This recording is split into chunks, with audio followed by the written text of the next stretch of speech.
Olá, você que apoia a restauração da monarquia, esse é o canal Brasil Monarquista. O assunto do vídeo de hoje é monarquia absoluta ou absolutista. A monarquia absoluta, ela consiste em que todo o poder se concentra no rei ou no imperador.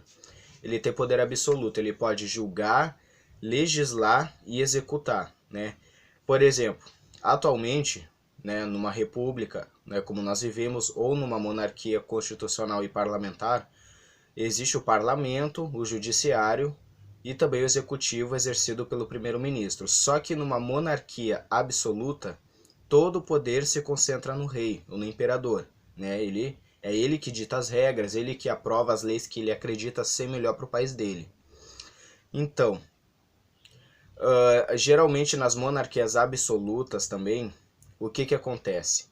O representante, né, o imperador, o rei, ele, além dele ter poder absoluto, ele foi, né, segundo a crença dele, ele foi escolhido por uma divindade, por um deus, né, por um deus supremo, para representar aquele país, segundo a crença dele.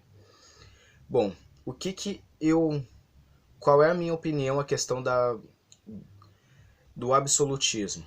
Eu particularmente eu não defendo.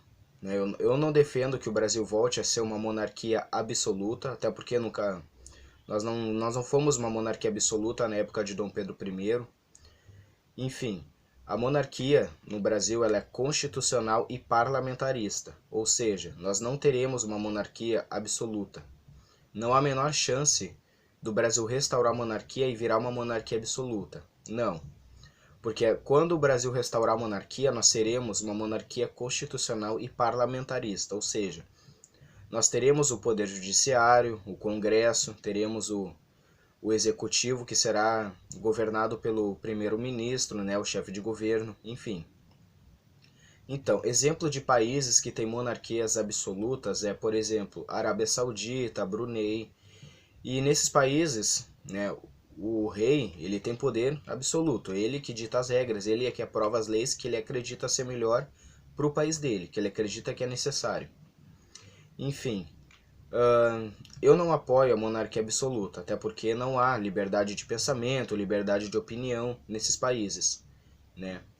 Então, aqui no nosso canal, nós defendemos a monarquia constitucional e parlamentarista, que é a monarquia que acontecerá no Brasil quando o Brasil voltar a ser império. Enfim, quando a família real, a família imperial brasileira voltar ao poder.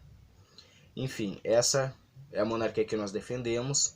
Né? Esse foi o assunto do vídeo de hoje sobre monarquia absoluta.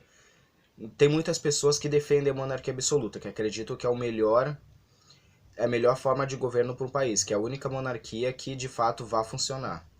Enfim, se você defende, deixe nos comentários a sua opinião, o que você acha sobre o assunto. Eu agradeço a todos que assistiram até agora. Muito obrigado.